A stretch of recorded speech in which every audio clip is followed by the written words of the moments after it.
Hello everyone, myself Gulab Thombre and welcome to the channel Eduon Tips.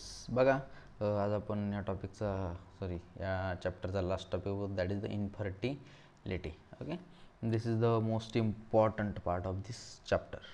म्हणजे या चॅप्टरचं एकदम मोस्ट इम्पॉर्टंट पार्ट आहे. ओके, इनफर्टिलिटी म्हणजे इथून नीटमध्ये सगळ्यात जास्त क्वेश्चन विचारण्याचे चान्सेस वगैरे असतात. Okay, let's start this and our topic will be over here.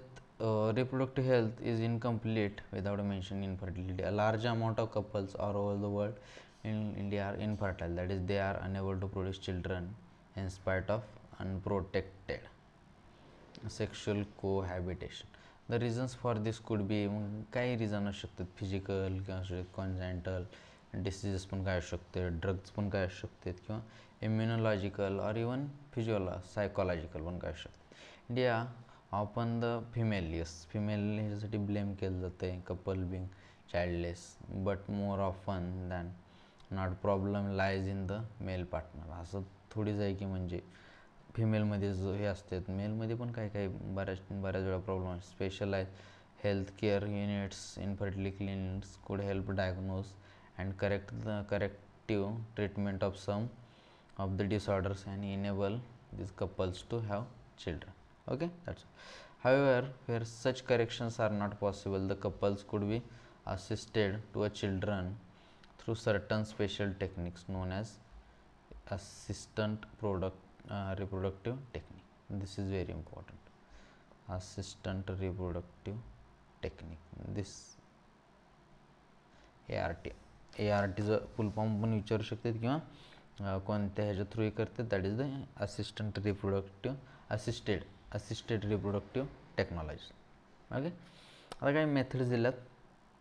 In vitro fertilisation, IVF, that is the in vitro fertilisation. आता ह्यामध्ये काय केलं, fertilisation outside the body is almost similar condition and that in the body followed by embryo transfer. Okay, is one such method. ह्या मेथडमध्ये काय केलं जातं माहिती आहे का, popularly known test tube baby programme.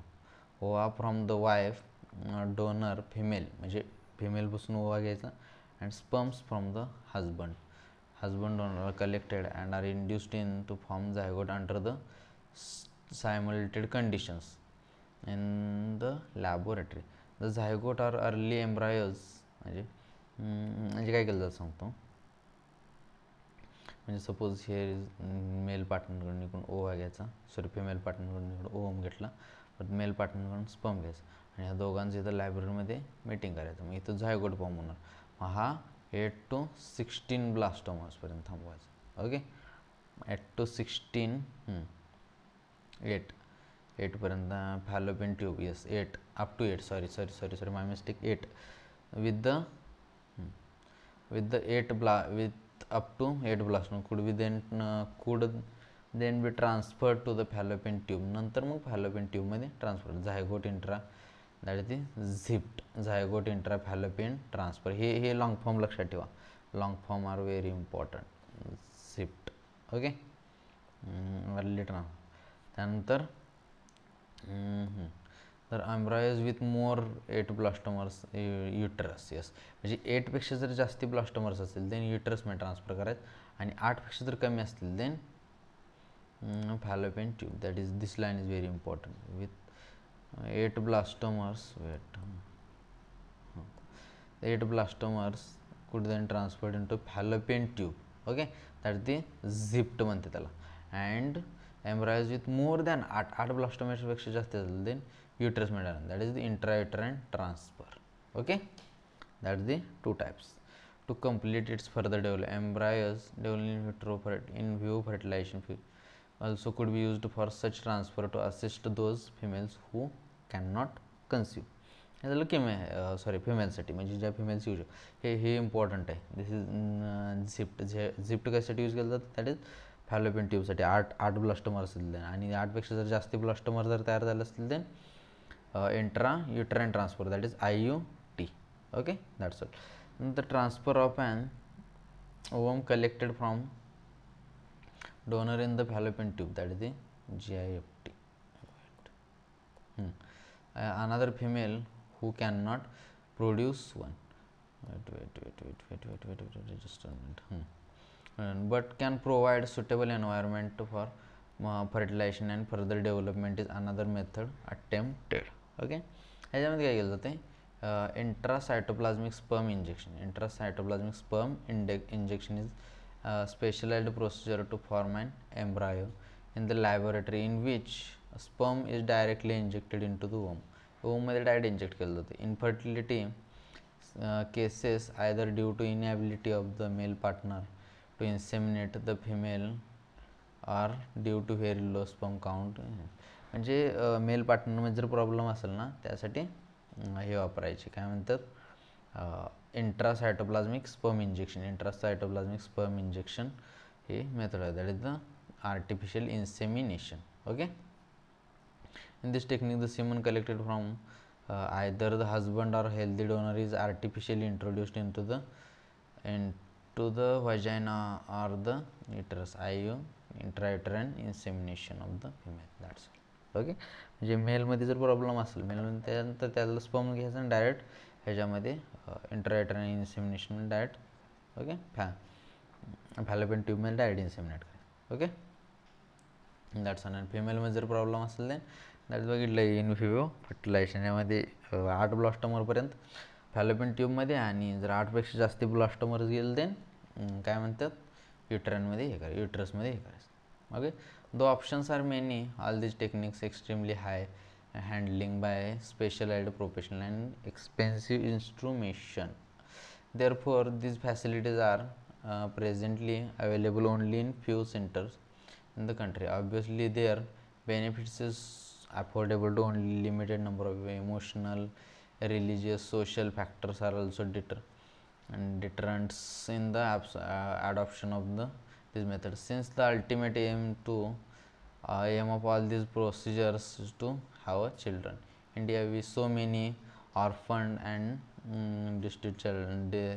destitute children who would probably not survive till maturity unless taken care of. Okay, laws permit legal adoption and it is one of the best method for couples looking for parenthood. म्हणजे ते adopt पण करू शकतात. Okay, that's all.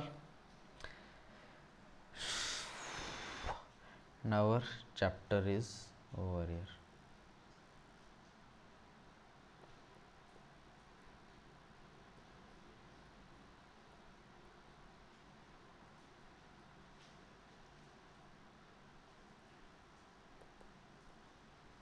Thank you.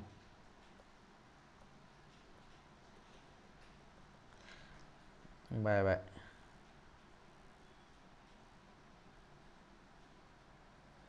I hope की या टॉपिकमध्ये काही तुमचे doubts राहिले नसतील. हा टॉपिक लेक्चर बघितलं तरी ठीक आहे, नाही बघितलं तरी काय प्रॉब्लेम नाही. जस्ट तुम्ही एकदा स्वतःने जर रीड केलं ना तरी इझिली समजून जाईल. फक्त हा शेवटचा पार्ट जो आहे ना, एक तर मी त्यातला मेथड्सचा पार्ट आणि दुसरी गोष्ट म्हणजे हा शेवटचा इनफर्टिलिटीचा पार्ट हा थोडासा इम्पॉर्टंट. त्यातून आय हा थोडासा जास्त इम्पॉर्टंट आहे आणि हा शेवटचा पार्ट हा थोडासा बघितलं तर will be fine. Okay, thank you so much. Our topic is over and our first unit is also over. Okay, आता नेक्स्ट लेक्चरपासून आपण स्टार्ट करत आहोत. That is the next unit which is very important. त्यामध्ये topic आहेत genetics unit, principle of inheritance and variation and molecular basis, evolution. हे तिन्ही topic एकदम व्हेरी इम्पॉर्टंट, एकदम मोस्ट इम्पॉर्टंट टॉपिक आहेत. So please be careful. आणि हा chapter तुम्ही स्वतः जरी रीड केला ना इझिली समजून जाईल. एकदा लेक्चर बघा आणि लेक्चर बघितल्यानंतर डायरेक्ट जाऊन रीड करा, विल गेट इट. नथिंग यामध्ये असं जेवढं जास्ती कॉम्प्लिकेटेड अशा काही थिंग्स नाही आहेत. जस्ट यामध्ये एवढंच पाठ काय लक्षात ठेवायचं म्हणजे इम्पॉर्टंट एवढं आहे की एक ते IUDचा एक क्वेश्चन येऊ शकतो आणि दुसरं म्हणजे हे शेवटचं इनफर्टिलिटीचं वरती सगळ्यात जास्त हे दोनच टॉपिक हाय म्हणजे हाय वेटेजातले जास्त क्वेश्चन विचारण्यासारखे आहेत. Okay, thank you so much. Bye bye. We'll back with new unit which is very important.